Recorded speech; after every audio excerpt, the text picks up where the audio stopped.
Mas o ponto é que esse modelo pode ser aplicado em outros casos úteis, ajustando bem pouco esse código. E é justamente isso que a gente vai fazer no próximo vídeo. Oi, meu nome é Thiago. Oi, meu nome é Ana. Episódio de hoje, aplicação em sistemas de recomendação. Tá, mas devagar para eu entender. E, gente, fica até o final desse vídeo, porque a gente vai preparar a rede para receber os seus dados. Então fica aqui e depois deixa nos comentários o que a rede previu para você. Bem, você já teve alguma vez na sua vida a sensação de que você está sendo escutado pelo seu computador ou pelo seu celular? Por exemplo, o Google, a Amazon e até o YouTube recomendam alguma coisa antes mesmo de você procurar por isso. Ué, a Amazon está me recomendando o Windows? Como é que ela sabe que eu queria isso? Quanto é que será que custa para montar o computador ao invés de comprar ele pronto? Vou procurar as peças. A Amazon aprendeu com usuários antigos que geralmente quando a pessoa compra as peças do computador separadamente, logo depois ela compra o Windows. Então ela relaciona o seu perfil com esses outros usuários, se adianta e te recomenda. Perceba que ela não está ouvindo você, ela está associando o seu perfil de compra com o perfil de compra de outros usuários. Então vamos ao que interessa. Vamos adaptar o código das flores para resolver um problema de recomendação de filmes. E é importante dizer que essa é uma das abordagens possíveis. Tá bem, então a ideia é a seguinte. Imagina que saiu um novo filme do Star Wars. Tem um pessoal que viu e tem um pessoal que não viu. Como é que eu sei para quem dessas pessoas que ainda não viu, eu tenho que recomendar esse filme? Por exemplo, imagina que você já viu Interestelar e Star Trek, avaliou bem, só que ainda não viu o novo Star Wars. Agora imagina que várias outras pessoas já viram os dois primeiros filmes, também avaliaram bem, só que quando elas viram Star Wars, elas não acharam tão bom assim e deram uma nota meio baixa. Então a ideia aqui é relacionar o perfil dessas pessoas com o seu perfil, por causa dos dois primeiros filmes, e aí ele vai imaginar que você também não deve gostar tanto assim de Star Wars. Mas com catálogos enormes de filmes, de séries ou de produtos, além de milhões de usuários, é uma tarefa muito difícil querer fazer todas essas associações. Então, a gente vai usar redes neurais para esse trabalho. Então, bora dar uma olhada nesse banco aqui.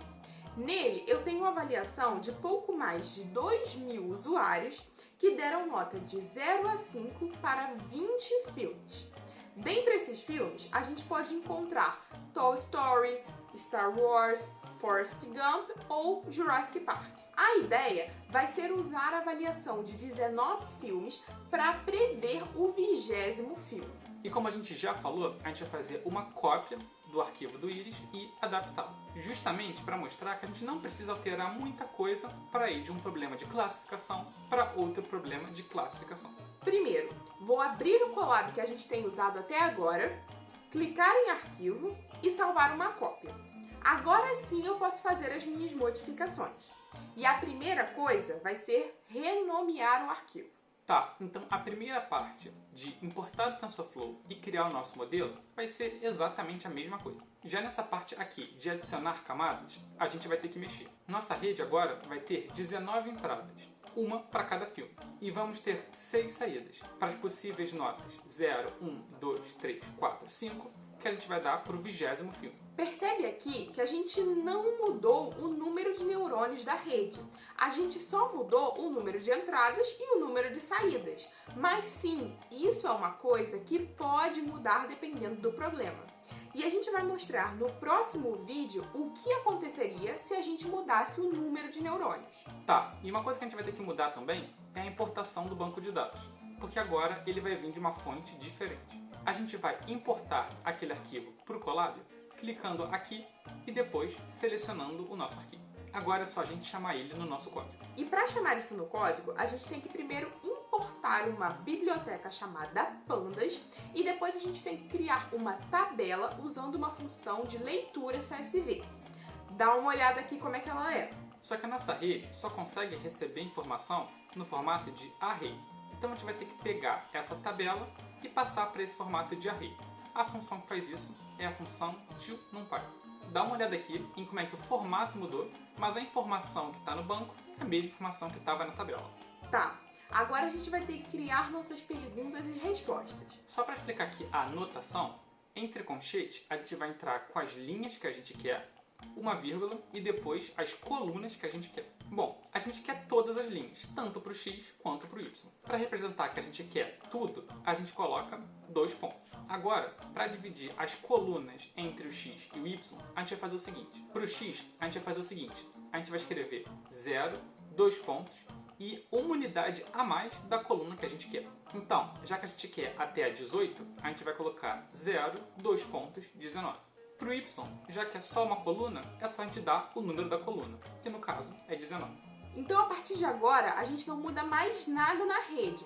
E foi justamente por isso que a gente escolheu nomes de variáveis genéricas e não coisas ligadas às flores no nosso primeiro código. Tá, então agora de novo, a gente vai ver como a nossa rede se sai antes de estudar. E novamente, a gente pode ver que a acurácia está bem baixa. E agora, de novo também, a gente vai colocar a rede para estudar.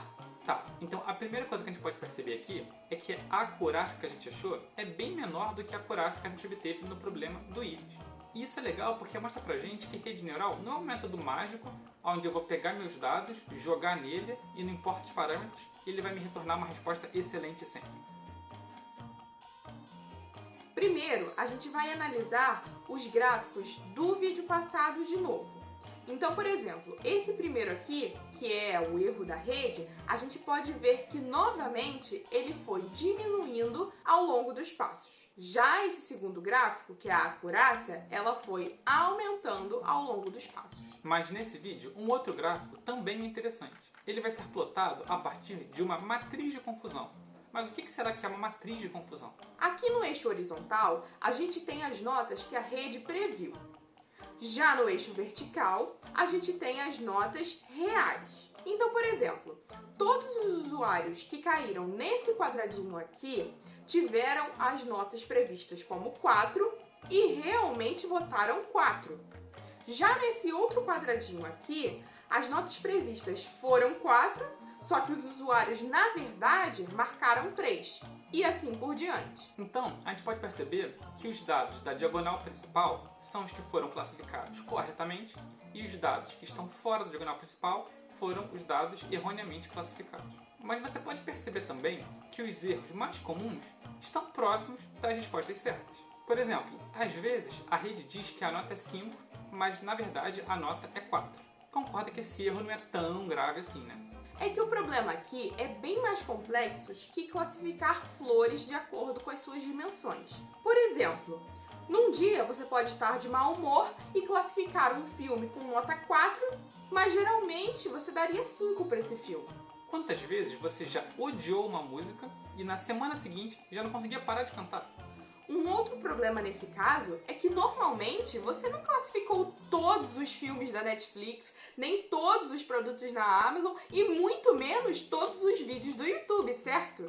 Mas você lembra de curtir esse aqui. Na vida real, esse banco que a gente mostrou para vocês é praticamente todo vazio. E isso não combina muito bem com essa arquitetura simples que a gente mostrou. Para resolver isso, as empresas usam alguns algoritmos mais avançados, que a gente espera trazer para vocês futuramente.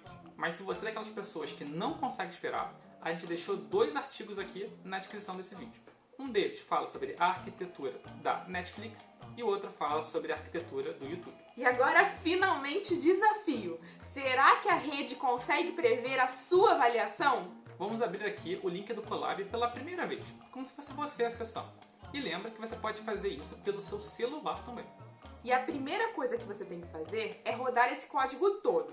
Então, para isso, você vai clicar nesse botão aqui. Vai lá na última linha e coloca as notas que você daria para esses filmes. No meu caso, por exemplo, são essas notas aqui. Então a gente colocou essas notas na ordem certinha e apertou Shift Enter. Beleza, essa aqui é a nota que o Thiago daria para Star Wars.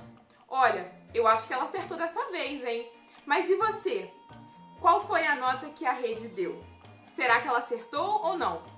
Deixa aqui nos comentários e não esquece de deixar a curtida no vídeo. Thiago, você tá jogando Star Wars de novo? E essa torradeira? Você nem gosta de torrada.